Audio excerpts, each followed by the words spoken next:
Good afternoon, everyone, and welcome to our NAPW eChapter meeting for today. I want to thank you for joining us as we celebrate and show our appreciation for our military veterans, and of course, thank you for your continued support of our eChapter. Al, can you believe that we have more than 6,300 members in the eChapter? It's by far our largest chapter, and it's still growing. Around this time last month, we were approaching 4,500 members, and I thought that was off the charts. Our growth is actually phenomenal, and it's a testament to your desire to have a virtual platform as part of your networking options. I know I sound a little bit like a broken record, but I really do think we can hit 10,000 members by the end of the year. So let's keep this momentum going and make it happen. I'm sure all of us know that next Wednesday is Veterans Day. For many, it has become another reason to have a sale at the mall. But here at Professional Diversity Network and NAPW, it is an opportunity to recognize our military veterans for their service as they ensure our safety at home and abroad. Let me just say, for the record, thank you for your service. We are free because of your bravery, and I am grateful for it. One of the 7 affinity channels at PDN is our Military to Career channel, where we provide a network and resources for military members transitioning into the civilian workplace. PDN is really doing its part to support our soldiers by partnering with Vet Jobs for a 2-week virtual career fair, sort of like our eChapter. The Veterans Connect event began on Sunday, November 1st, and it will continue to the 15th of the month. This career fair is going to provide an opportunity for veterans and their spouses to meet employers online and actually apply for jobs. If you're a veteran's partner or spouse, or know of a veteran seeking employment, please refer them to www.veteransconnect.net. So today's edition of our Members Connection newsletter, which is on your way to the inbox, highlights a female veteran in our feature story. She shares her story about the challenges she faced during her transition from active duty to the civilian workforce. And today's eChapter meeting will include military veterans discussing women's roles in the military and their military to career transitions as well. During our call, we will also turn the spotlight on a group of fabulous VIP members who will tell us about their companies and careers. I'm looking forward to hearing from everyone today. Before I turn the meeting over to Louise, the president of our New York City chapter and NAPW's National Director of Local Chapters, I want to encourage you to participate in the polls throughout today's meeting. This interactive feature is an important aspect of our eChapter meetings, as it really gives us some insight on our attendees and what you're looking for in your eChapter. So without further ado, it is truly my pleasure to introduce Louise Newsom. She and her team will spearhead our eChapter and facilitate today's meeting. Louise? Thank you, Star, and welcome NAPW members to our NAPW eChapter. So as Star said, since we launched the eChapter in September, early September, the eChapter has grown to almost 6,500 members in 2 short months. The eChapter has enabled our members of NAPW to be part of a networking community, especially for those who do not have a local chapter in their area. The feedback so far has been extremely positive, and members are happy to be able to connect with each other from across the country. I welcome you today as a return attendee, or if you're joining us for the first time. Over the past 2 months, when seeking our VIP spotlights and panelists, it makes me proud to see the diversity of NAPW, and I'm honored to be part of this unique network of amazing women. At our eChapter events, we encourage you to be connecting with your fellow members and, of course, asking questions along the way. You'll see the chat bar on the right side of your screen, and if you want to specifically ask a question today, please click the little arrow on the chat box icon where you type and click Ask a Question. This will highlight your question and enable me to bring you into the conversation with our panelists today. We also have on the line today some additional corporate moderators to assist you or just chat with you along the way. They are Talia Cardiello, Director of Membership Services, who you'll see chatting along with you today throughout the event. and Kim Brown, National Director, Editorial and Communications, who will be inviting and encouraging you to chat with each other and ask questions to share with our panel. Please understand that we might not have time to go through all the questions today and appreciate your patience and understanding. You will also see several times during the event a poll pop up on your screen. Please take a minute to answer the questions, as we will share the results during the panel discussion. Also, post-event, there'll be a short survey sent out with the recorded version of today's event. Please take a few minutes to fill this out. Your feedback is important to us. The agenda for our event today is that we'll be showcasing 3 VIP member spotlights before we invite our panelists on to discuss the importance of women's roles in the military and the challenges of moving from deployment into employment. So, for our first spotlight today, I'd like to introduce Christina Otero, who is a certified chemical engineer and has spent 16 years of her professional career in commercial roles at industrial multinational companies. In 2014, she discovered the coaching world, and as a result, she trained and became certified as a coach and team coach by Leader Has Go. She is a member of ICF and Lego Serious Play Facilitator and created her business, Nikkei, due to her passion in improving team performance in the professional world. I welcome Christina. Christina, are you with us? Hello, Luis. Can you hear me properly? We can hear you. Yes. Perfect. Go ahead. So, hello, everybody, and thank you for this opportunity to introduce myself and my company to you. To tell you about myself, I have chosen 3 facts that represent who I am and the way I work. First of all, I'm from Spain, as you probably have noticed already from my accent. Secondly, even if I'm very Spanish, I also consider myself very international. And reason being, I left Spain at the age of 23 to finish my studies in the UK. And since then, I have spent quite a few years outside of Spain, in the UK, in the Netherlands, twice in Italy, and this is my 2nd time in the US. And third but not least, change is important in my life and has been a constant in my life.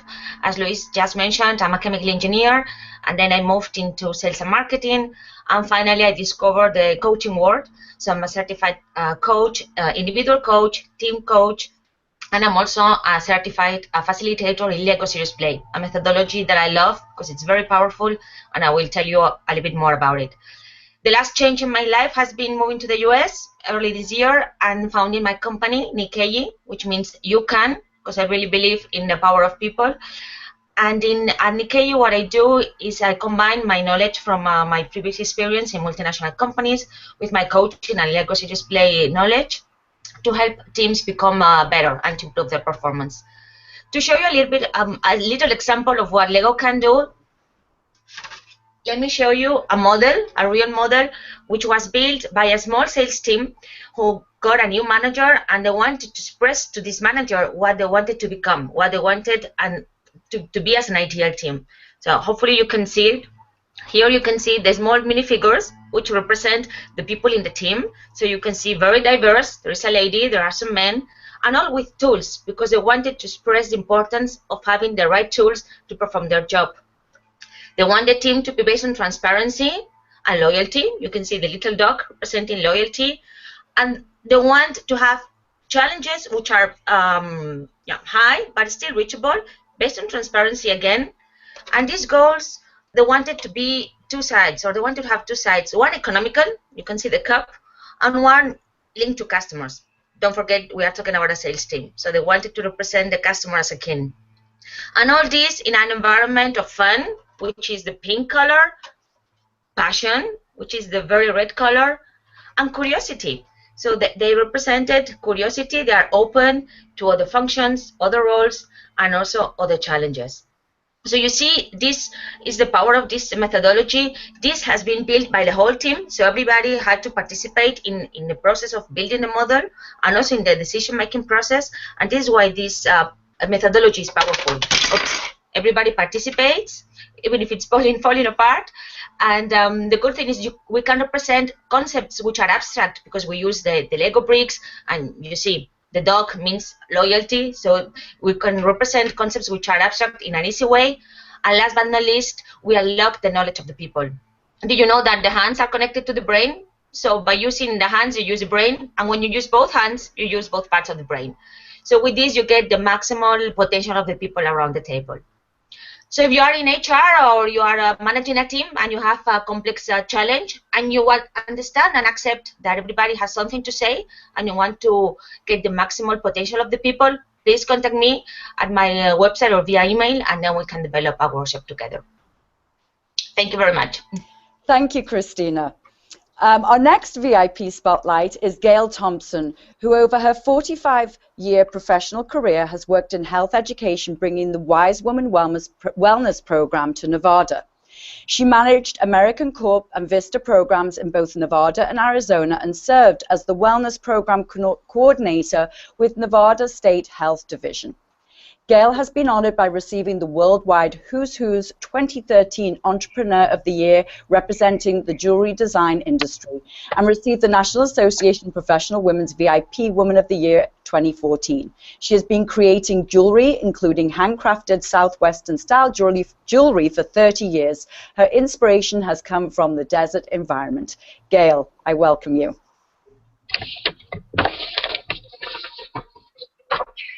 Thank you very much.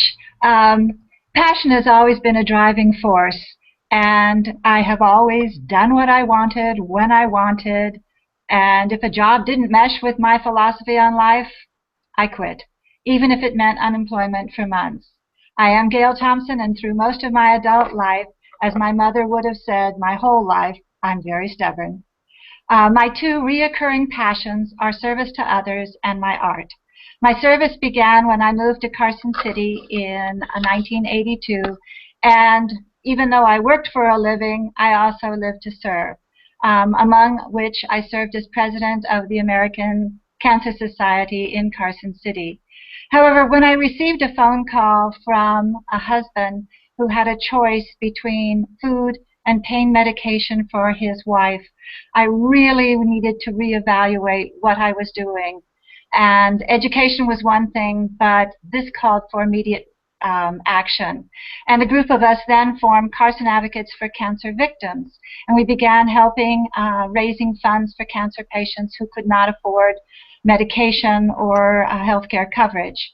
And I swore then, after 30 years of volunteering, that when I moved to Tucson, I was not going to volunteer anymore. However, that lasted only a couple of years. I now cook and serve meals for about 200 homeless twice a week at the Cross Streets community. I am also the current president of the Tucson chapter of NAPW. My art began in earnest about 30 years ago. I wanted to prepare myself for retirement by learning a fun artistic skill. So I began with simple beading, and about 12 years ago I started Designs by Gail, and I really jumped into exploring my art. I started working with copper, and what an explosion that brought. I added bead weaving to the mix, and most of my work again is Southwestern style touch, and I love doing shows around the country.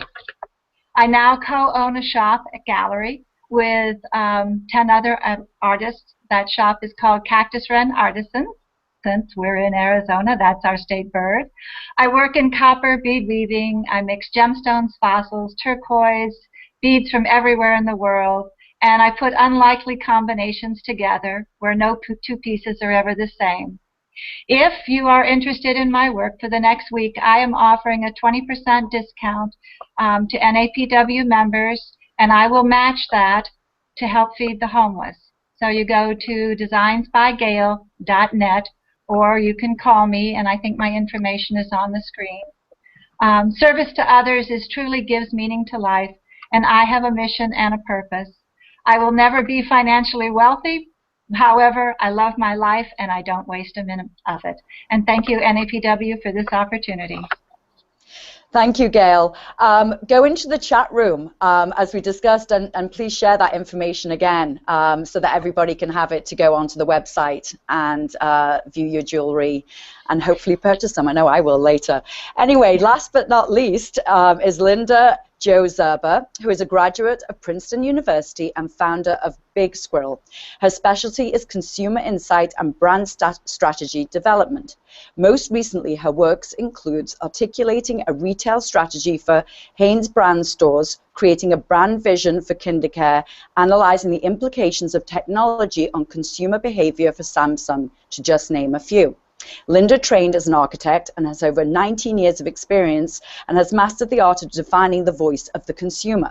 Her greatest strength lies in her commitment to brand focus and her methodology of crafting compelling brand stories. Linda. Thank you so much for this opportunity. I'm going to spend just a few minutes today speaking about decision-making filters for success. So whether you're a brand or an individual, the ability to achieve success is built on the foundation of 3 elements. The first decision-making filter for success is core values. Your core values are the things that you believe in. They define you or your brand in terms of what you think is important. So when you think about your own core values for a moment, if you're thinking about things like being honest or trustworthy, I want you to set those aside because these are really just table stakes. Think about what Coke has done. Coke has done a great job in defining their core values. Regardless of what you may think of their products, their values are rock solid and they provide a great filter for how to act. From their point of view, they would ask themselves, do we as Coke embody our values by offering uplifting refreshment, universal connections, and stubborn optimism? Your core values guide your behavior, and knowing what your core values are helps you to know how to act with consistency and focus. The second decision-making filter for success is differentiation. Too often, we see brands try to differentiate based on what they do. The what you do is not really special because there's many people who do what you do. It is why you do what you do that makes you special and makes you unique. When you articulate the why, it allows you to stand out from the crowd in a way that cannot be copied. So Nike, for example, what they do is they sell shoes, but so does Reebok, so does Adidas, so do many, many other brands. Nike is able to differentiate itself based on their why, and that is a philosophy to bring innovation and inspiration to every athlete in the world. This why guides their marketing and their product development to focus on who you are as a consumer and who you want to be, which in turn helps the brand to find success because they can create a very powerful connection between, between their brand and who you are that has nothing to do with the shoes that they sell. Now, the third decision-making filter for success is based on your mission. Your mission is your aspiration for your future and how to act to bring this to life today. Having a strong mission, it provides you with a clear path to follow. It brings together the future and the present. Too often, we see brands struggle to be successful because they only focus on the future or they only focus on the present. Starbucks is a great example of a brand that has a rock-solid mission, which is to inspire and nurture the human spirit, one person, one cup, and one neighborhood at a time. This filter aligns their employees' actions with the hopes of the brand, future goals married with present-day actions.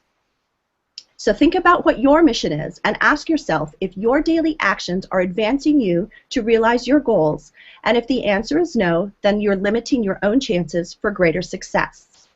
So in summary, I want you to remember the key decision-making filters for success are really these 3 things.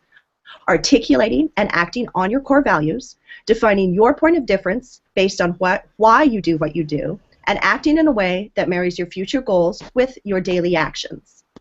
Big Squirrel is a brand consultancy that fuels curiosity and wonder about people, culture, and brands. We are happy to answer any questions or help you and your brand find greater success. Thank you. Thank you, Linda, and to all of our VIP spotlights today. At this time, I'd like to introduce to you our panelists. Please excuse my intros if they are seemingly a little lengthy, but I feel it's only respectful that I introduce these outstanding women appropriately before we start our discussion. So firstly, Callie Hartig, a U.S. Army veteran currently serving as an independent consultant bridging the gap between requirement and success. Throughout her career, she has worked in diverse organizations within the United States and internationally, managing various national levels programs for government, public, and private agencies. Her love of people and respect for intelligence supported years of briefing and training all aspects of intelligence, strategy, risk management, and security to senior military and government officials. She has been recognized for her work managing executive joint security and intelligence programs in support of national-level initiatives for entities such as the Joint Chiefs of Staff, Defense Threat Reduction Agency, Central Forces Command, Saudi Arabia, Federal Railroad Administration, and other agencies. As an intelligence scholar with a BS specialized in international securities and intelligence studies, Ms. Hartig is currently engaged in her master's education program focused in curriculum and instruction. She is actively engaged in several professional organizations, advocacy programs, and volunteers locally. She lives in Nebraska with her 3 teenage boys and her border collie, Delta dog. Welcome, Callie. Thank you. So next, I would like to introduce Rhonda Pugh, who is a lieutenant colonel who has served in the U.S. military for over 23 years and is currently active with the D.C. National Guard as the Sexual Assault Response Coordinator. During her tenure in the military, she has served in several professional positions, such as a logistic officer, public affairs commander, and recruiting and marketing manager. Now, as the Sexual Assault Response Coordinator for DCNG, her role involves providing continual training and technical assistance to leaders, managers, and employees of the military, developing strategic plans for prevention activities in an effort to reduce sexual harassment and sexual assault. Her future professional goals are to retire as a colonel and to launch her own world-renowned publicist agency while serving God and His people. Welcome, Rhonda. Thank you very much. Thank you for having me. Wonderful. Samantha, if you can hear me, Rhonda looks on my screen to be a little bit in darkness, so maybe you can fix that while I introduce our third and final panelist, Shay Larson. Shay Larson is an operations officer, DIA, JRIP at Fort Sheridan, Illinois. From 2009 to 2014, she was a Veterans Service representative at the Department of Veterans Affairs at Fort Snelling, Minnesota, providing a range of housing, employment, healthcare, and education services to military veterans, dependent families, as well as survivor benefits for those who were left behind. Now, in her role as operations officer at Fort Sheridan, she is responsible for managing intelligence. She ensures the reliable availability of information technology that is used to provide responsible coordination for strategic and tactical intelligence training and production. Throughout her career in the military, she has learned that being a successful woman is definitely something to be proud of. She joined the National Association of Professional Women because she felt it to be beneficial to network with business owners, professional women, and to be connected within the civilian population. After the military, she wants to be a business owner that specifically caters to women who want to pamper themselves in a spa environment and just for fun, while still teaching in the area of her expertise on intelligence as an intelligence advisor.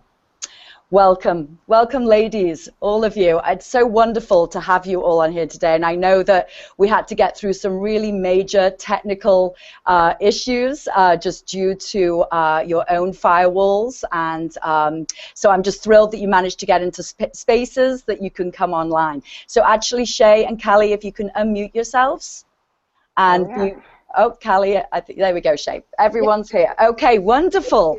So, oh, it's wonderful to have you. I'm really, truly honored, and it's just, this is a great moment to have you wonderful ladies here sharing with us your experiences and your insight.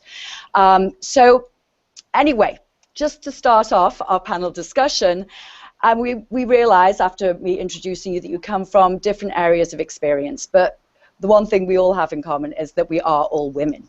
So to open up our discussion here today, the first question I have for you today is to please share with us your experience as military women. Do you feel that policies are changing to embrace women, moving towards a more even plane with their fellow male counterparts? Shay, we'll start with you. Oh, goody. Actually, in my role where I am, I really don't believe in the role that I have, it's a level playing field for me.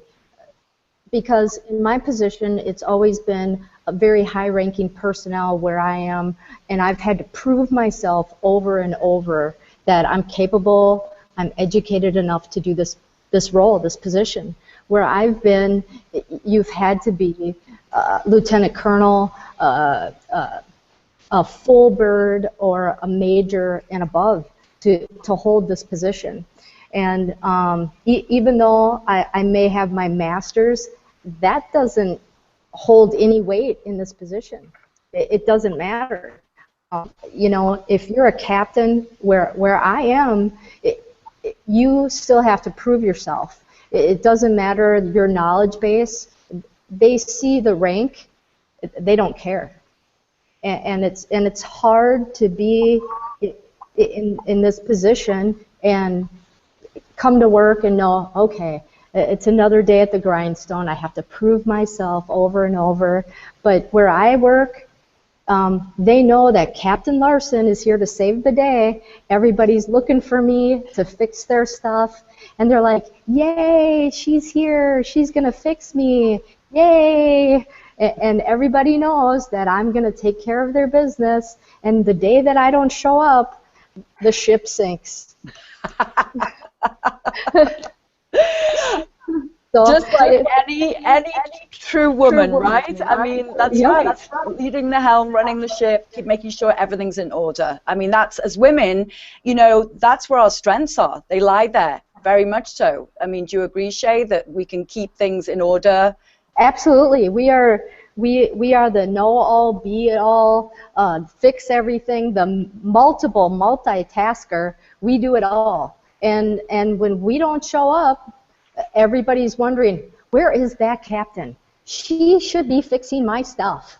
and you know it, the day I take leave, everything's broke. You know, sorry, I wanted to see my family. I'm sorry. You know, but you know, and the one time I take leave to go see my Marine Corps son at Camp Lejeune, everything falls apart. So, darn it, I should have planned better. So, Rhonda, actually, let me bring you into this conversation. So what would you have to say here? Are you speaking to me? Did you say Rhonda? I said Rhonda. Okay. I thought I heard you. Can you hear me clearly? Yes, I can. For me, my career started as a second lieutenant. I've never been on the NCO side, which is a non-commissioned officer. However, it does not matter whether you're on the non-commissioned officer side, the warrant officer, or the officers, to include general officers, where it seems to be any partiality as it relates to females. Females are required, based on my experience, to do whatever the men are able to do and exceedingly and abundantly above. And that's constant. I often have sat in many roles in my time as a military officer as the only female, and having to make a position as if hold my position in whatever I believe or stand is right as a subject matter expert is ongoing. So even though I've moved up the ranks past the captain, it has not changed. It actually gets a little bit more, it's worse. Just wait. Oftentimes I am constantly challenged, but with maturity I'm able to handle it a lot better as I've grown through the military. So to answer your question, no, it is constantly a struggle. It does make us stronger in the sense of being, because we have to wear so many hats and be able to perform, that we're not one-dimensional. And I say stronger in the sense of being able to balance more. And oftentimes the men only are, pigeonholed a lot, and they don't have to balance as much. I'm a mother of triplets, single, I'm a widow, and an officer. I'm still going to schools and moving up in my career, whereas a lot of the males in our profession have wives, or someone significant that can help balance that. That's not always the case as a military officer, female in the military. And even if she is fortunate to have a spouse, sometimes if that spouse is not a military person, they may not always understand the role of the demands of a military person. So I hope that answered the question. The question is, yes, it is hard. It's struggle. No, it hasn't changed, and we're still climbing the mountain. Well, right. So you know what? That's universal. That's a universal feeling with women out there in any profession, right? I mean, it's the big challenge. I mean, we have a poll question that went up, but I want Callie to voice her opinions here before I announce this poll on what our attendees said. So, Callie, do you have some thoughts here? I do. Rhonda and Shay, thank you for continuing the battle. I started the battle a long time ago, and I went into the professional world, and I got chosen to work for the Joint Staff and at senior executive levels as not as a soldier, but as a professional woman. And I will tell you, it is not any greener on that other side. It is a challenge. And I think that I am so excited to be here today because there's an incredible energy that has allowed us to come together to say, okay, here's our struggles, here's our challenges. No matter what policy is out there, no matter what struggle, what we're facing, one of the most important things to understand was written by a man, Stephen Covey. Seek first to understand, to be then understood. And I think that is very empowering for me continually. I dug deep into myself to re-evaluate myself, to re-energize myself, and to renew myself through education. And I think that as women, the sky is the limit. And having a professional network, building those building blocks, tearing down those walls around us, allow us to combat those men on the same playing field no matter what the scenario. Because if we're educated, bottom line, we have enough power and knowledge to make the battle fair and square, and if not, come out ahead. Yeah, the poll question we put out there, basically to the attendees, we asked, do you agree with having women integrated into full combat positions in the military? And actually 100% of our attendees said yes. And Deborah, who's on the call with us today, on the webinar with us today, said she feels if women, if they choose to be, what's she saying here? I feel women, if they so choose, be permitted into full combat. Women can think faster on their feet and have enough compassion. Okay, I'm losing it. Compassion to think things through. She keeps jumping around on here. So, so our attendees feel really strongly about this. So Shay, I mean, do you have some thoughts here? I say absolutely. We, as women, we are quick thinkers. Our response time is way faster than a man.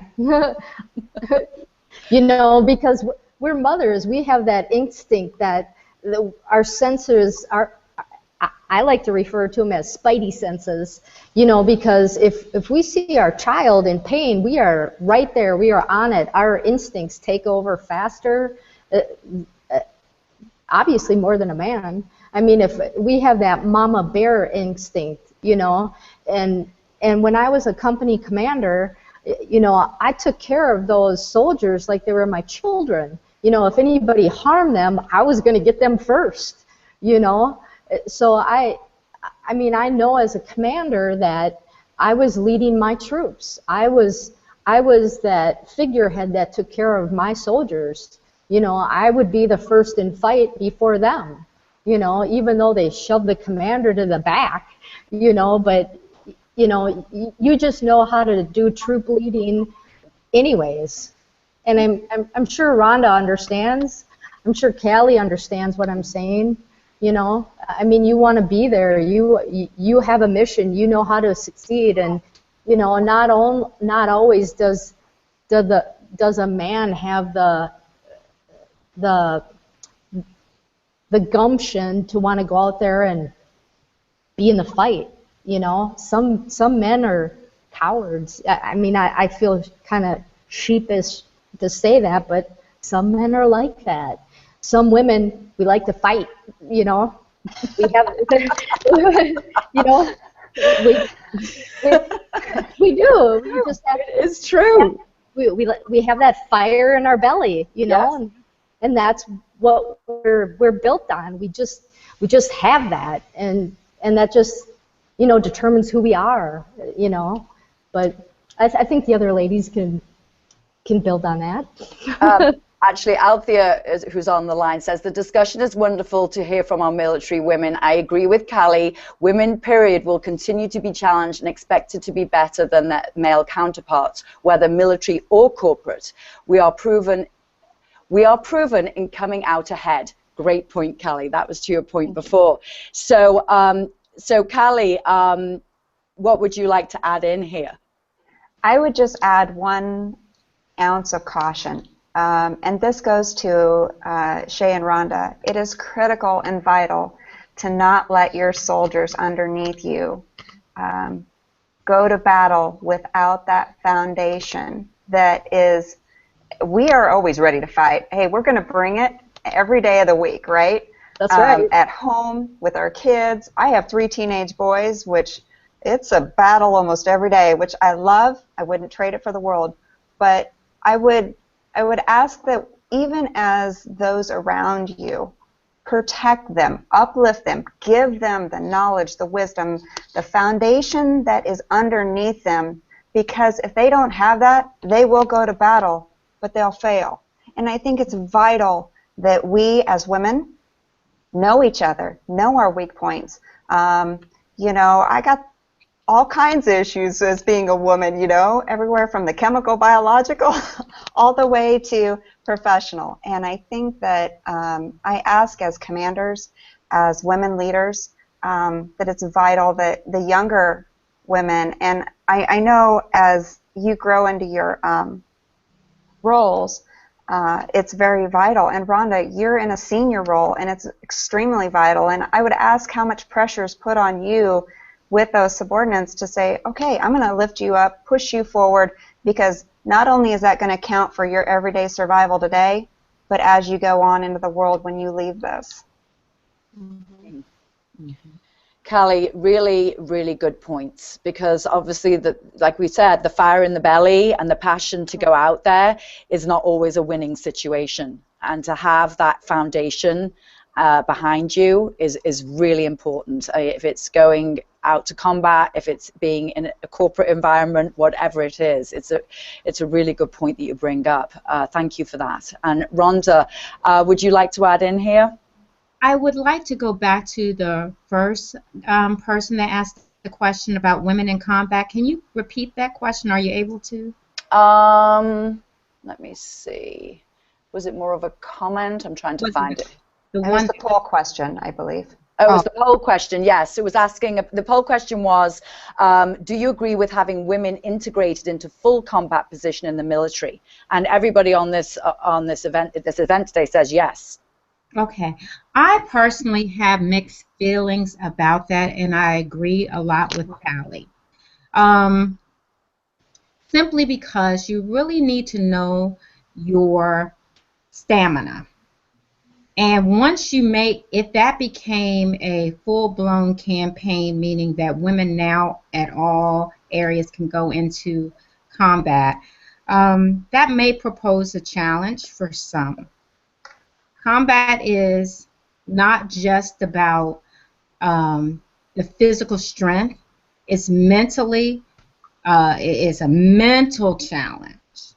And as working in the sexual assault arena, I have seen so much trauma. And yes, we might be physically able to do some things. We all We are all trained to carry a weapon. Yes, we are. We're all trained to run a certain length of, certain amount of miles to be able to pass what we call a physical fitness exam. We're all required to do that. We're all required to do the basic training, the low crawling. We are very much trained like any other person. Are we physically made to be able to do it?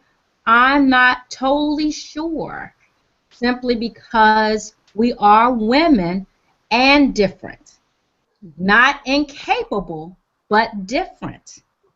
So understanding the roles of a woman and what we are naturally made to do, not just are we competent, because yes, strategizing and strategically planning how to fight a war, yes, I believe that we can do that hands down, operational, yes, because that's your mind. And if your mind is functional and trained the way to do that, then hands down you can do it, like any being in corporate America. However, when you take on the physical attributes, I don't know quite if we're quite ready just to do that at this time. And I just wanted to say that. I know you said that a lot of people on the call agreed, thumbs up, but I just want to put that in the atmosphere too. Understanding the difference. The difference matters. We're same, but we are different, and that matters. Absolutely, and embracing that difference, it's not a negative. It can be incredibly positive.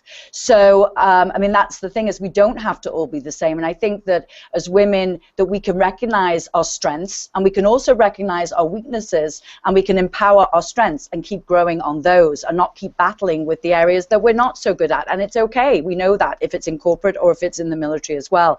Anne here says, she says, my son is in the military and he tells me that what he faces in battle. He has women in the combat zone in support positions, but not in the tanks. So, you know, that's her comment there too. So, you know, I mean, I met an amazing woman who is in the New York Fire Department. I mean, what she had to go through to prove herself to be equal to the men on the team. But she did it, I mean, because she was able to do it. And she decides, but not everybody has that capacity. I wouldn't. And so it's not something that I'm going to do. So it's true. You recognize that, and it's okay. It's not a weakness. Thank you. Great chat here. Callie, to move over to more of our focus for today regarding deployment to employment, how did you make that transition? What were some of the key challenges, and how do you feel that your 3 years in the Army National Guard set you up for your professional world outside of the military? Well, just to kind of get started, I focused on jumping into a bet. I joined the military purely out of just stubbornness, and I really didn't have any direction in life. So with that, they told me I could be a secretary, and I told them they could go fly a kite. And with that, I aced all of my tests and my exams to go in, and I became in of the intelligence world. And so being an intelligence person, I decided that was great. I was happy. Then I got chosen to do some special assignments in DC, and then of course working internationally on some joint ventures to secure our nation, and that was prior to 9/11. After that, I got swooped off to the kingdom, and I spent a year in Saudi Arabia working specialized projects. And when I came home, when I left, I didn't go with a unit. I got called back as a specialized individual, so I went by myself. I didn't have a unit. I didn't have a deployment staff. I just was one of those ghosts in the dark. Truly to say, they lost me. They lost me in Iraq, and I spent some time in Iraq, and then I went to Saudi. So from there, I spent some challenging tours, and some challenging scenarios that grew me as a woman, but also tore me down, really altering my identity. We as women, when we come into the military, we become soldiers. We were mothers, or we were women, we were whatever we were before then, we become then soldiers. And from there we move back out of the military, we become women again. We become veterans. I never considered myself as a veteran. I started to get really sick, and then I realized I was a veteran. I had been exposed to some things that made me very ill. When I came home, I had come home to nothing. I lost my family. I lost my job. I lost everything. I came home and I did not exist.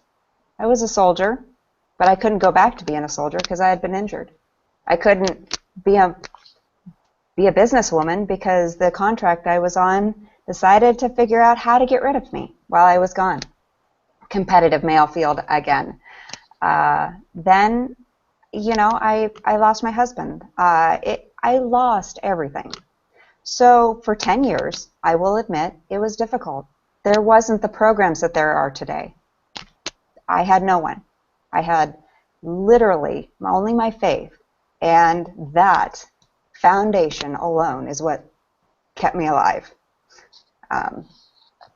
And when I moved into a couple of different things and I went back into the corporate world, I had to reevaluate who I was.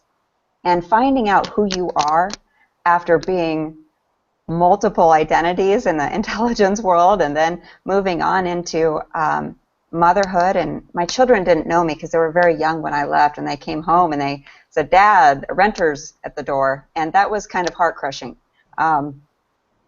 But when you identify that and you lose your sense of identity and you've been stripped of that, you are forced to either A, die, B, sulk, go into a deep depression that I did go into for a while, or C, tighten your boots, pull your bootstraps up, put your pants on, and move out. And that's what I did. I started by educating myself. I found a program that was called the Voc Rehab Program. It re-educated me. It put me back into school. It gave me a sense of power. It empowered me to know more, to learn more. And I went back to school. I started counseling. I started some of the things that nobody looked at me and said, "Oh, there's a wounded warrior." Nope. I was a pretty face that wouldn't get hired because of a lot of different reasons. I was a woman. I wasn't educated because I focused so much on my military career and my joint staff career. I didn't need an education. I needed my wits and my power, and I had it, and I made it happen. God gave me a new path, and my new path focused on a direction I had never envisioned. And recreating myself, finding my identity, came with understanding my belief system, my values, my core, and just identifying myself with a group of women that surrounded me, uplifted me, and empowered me. And that's when I found NAPW. And they are an amazing group of women. I've been just with them for a very short time. But the more I get to know, in fact, today I'm at a conference, a women's conference downstairs, where Miss Washington is lighting up the room. And those types of empowering things have kept me who I am and surviving. And because it's not easy. You do lose your identity, and you do have to define who you are. I don't care if you're a veteran, if you're switching careers, if you're a stay-at-home mom and you're going back into the workforce. Life changes. I spent a decade trying to find myself, and it was way too long. And I thank God every day that I broke down the walls that the military put up for me, tore them down, became vulnerable, and I let the women around me in to empower me to become who God has made me. And today, here I am. I never thought I'd be speaking to all of you. I'm nervous and excited all at the same time, and it is a true pleasure and an honor to be with the folks here today. Thank you, Callie. Yeah, it's a process, and I think when, you know, like any position, and I've seen this with friends and other colleagues when they've given themselves to careers or any kind of organization, and it's taken away from them abruptly, that there is that process of rebuilding. And if it takes 1 year, 5 years, or 10 years, but I'm sure, Callie, you would attest to the fact that you've come out the other end, and you've come out strong and fighting, and you seem amazing and really on a, you know, a track. So thank you very much for sharing that. Rhonda and Shay, with your continued roles within the military, do you see transition as being difficult, and what support is out there for the long-term serving veterans to assist in this transition? Shay, we'll start with you. Do you mean transition going towards getting out of the military? Yes, yes. Well, maybe, you know what, Shay, if you have insight about transitioning within the military. I mean, I'm so sure that's two things, but we are talking about, I mean, how that can affect somebody transitioning within the military, or if they're transitioning out of the military completely, and if there's that support out there for that transition, especially after hearing, you know, Callie and what she went through. Well, I've done both. I mean, I've had 3 deployments. I'm on my 4th tour back into the military. So I just came back on active duty. So I've gone from going off of active duty back onto active duty. So coming from civilian life to active duty, that transition was hard. Because as Callie said, you know, it's hard trying to find out who you are, having a civilian job. I was a federal worker. I worked for the Department of Veteran Affairs, and I too had, I was a disabled vet, and I'm at 50% because of an injury I had. I'm an Iraqi freedom vet, and I had to have reconstruction done, and nobody would hire me, you know, because, you know, being a vet, you know, they didn't want to hire me because of my skill set. You know, they were afraid that I would leave my job all the time, I would get deployed again, and they didn't want a weekend warrior. You know, they were like, no, sorry, we can't risk you being gone all the time. You know, but they say they're military friendly. They're not military friendly, you know, but they advertise they are, but they're really not, you know, and I dealt with that all the time. And, you know, so I looked for every avenue to get back on active duty. And so I know on active duty is where I belong, because this is where I fit. This is where I need to be, because everybody here fits me. They are just like me, you know. They're my other half. They are my yin to my yang, you know. So, you know, I'm gonna stay until they kick me out, you know, as long as they keep me, you know, because if I go back to the civilian sector, nobody wants to hire me. You know, I may be overly educated now, you know, but I've had so many problems on the other end, being a civilian, trying to get a job, and everybody says, oh, we're military friendly. And like I had stated before, I've had problems trying to find a job, trying to have somebody hire me, because I'm overeducated. I'm still active reservist prior to being on active duty, because I would be deployed with the way the world is today. And especially now, the way the world is today. If I was a reservist, nobody would look at me. They will tell you oh, we're military friendly, but the way the world is right now, there is no chance they would want to hire you right now, because, oh no, you're going to get deployed, because the way the world is, you know, probably tomorrow we'll be at war again. you know, that's just Shay saying it, but, you know. Shay, there's actually Keisha, who's here with us today, says, Shay, I agree, many organizations advertise being military friendly but are not. It just sounds good. And it looks good. And it looks good. Yeah. Rhonda, do you have any insight here? Anything to share? I don't have a lot of insight to share with that because I have been fortunate to share in all aspects of the military. What do I mean by that? I started off as a reservist on the Army. When I was commissioned out of college, I was a reservist. Shortly after then, so what I did was I was a school teacher, and so didn't have that. That wasn't a struggle there.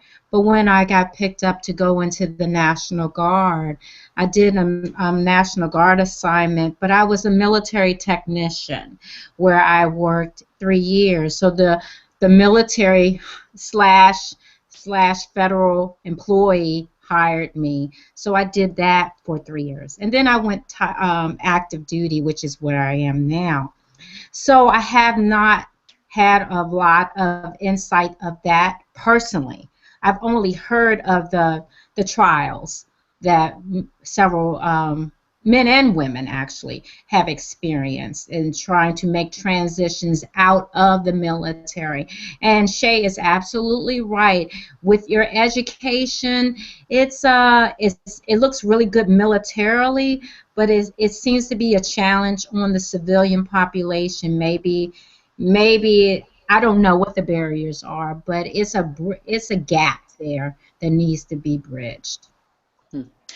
Thank you. I know we're running out of time. Oh my goodness, there's so much more to talk about, but I do want to share that we just ran another poll question, and so you hear also what our attendees have to say today.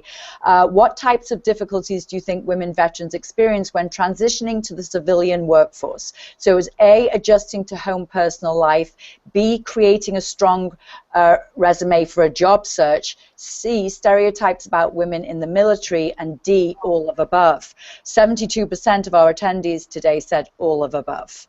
So, you know, even though we all come from seemingly different worlds and different occupations, we all seem to be on the same wavelength here and feeling the same about what we've discussed.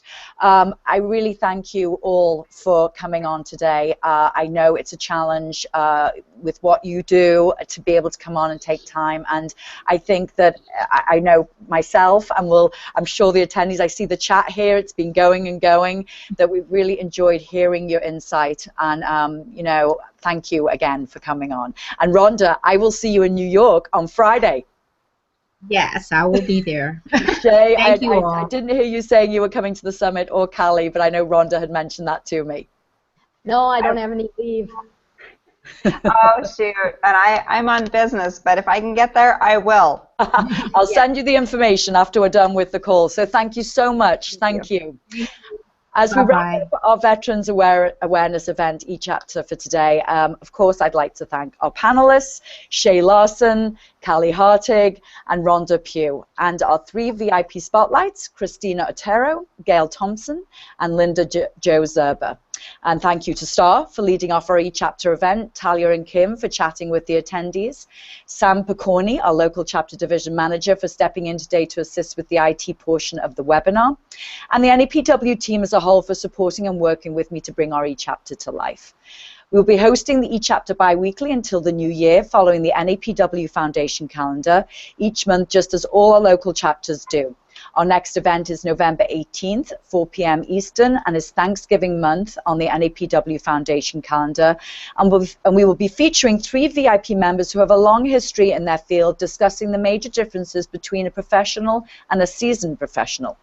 Corporate events coming up, of course, are our NAPW National Networking Summit, which is being held in New York City this Friday, November 6th, at the Metropolitan Pavilion from 11 till 6. It's going to be a fabulous day. We are all very excited here and getting ramped up internally, and I know from members as well. Can't wait to see everyone there on Friday. We'll be having our foundation luncheon at 11 with our 4 philanthropic partners, and then starting our summit at 12:30, where it'll be hosted by Star, and we'll have our keynote presenter, presenter, one of them. We have many speakers that day, but it's Judy Smith, author, television producer, and expert in crisis management and public relations, and is the founder and president of Smith & Company. And due to her wide range of groundbreaking career, the series Scandal was created and inspired by Miss Smith. So this is going to be a wonderful to have her there and to hear what she has to say. Also, we have the Veterans Connect virtual fair running from November 1st to 15, hosted by VetJobs, the nation's leading job site for veterans and professional diversity network, and the nation's leading producer of diversity career fairs. Tuesday, November 10th, Professional Diversity Career Fair in Chicago from 10 till 3 at the Navy Pier. Excuse me. And also the last career fair of 2015 will be held in Los Angeles, November 17th from 10 till 3 also at the Embassy Suites, LAX North. Please go to napw.com events page for more information and to register for all of these events. Please note for the summit that VIP and elite members are free and can bring guests. All other paid members can use the promo code SPECIAL50, that's SPECIAL50, to enroll themselves and guests to attend the event at a 50% discount. Also a reminder that post eChapter there'll be a short survey sent out with a recorded version of today's event. Please take a few minutes to fill this out. Your feedback is very important to us. I thank you all again for joining us today and encourage you all to continue the conversation on the eChapter activity wall. There is so much more to discuss and wonderful connections to be made. If you wish to find out more information on being a VIP member spotlight, presenter, panelist, or the upcoming summit, please reach out to me via email at the local chapter's office at napw.com. And I thank you all again, and NAPW wishes you a wonderful day. Thank you, ladies. Thank you.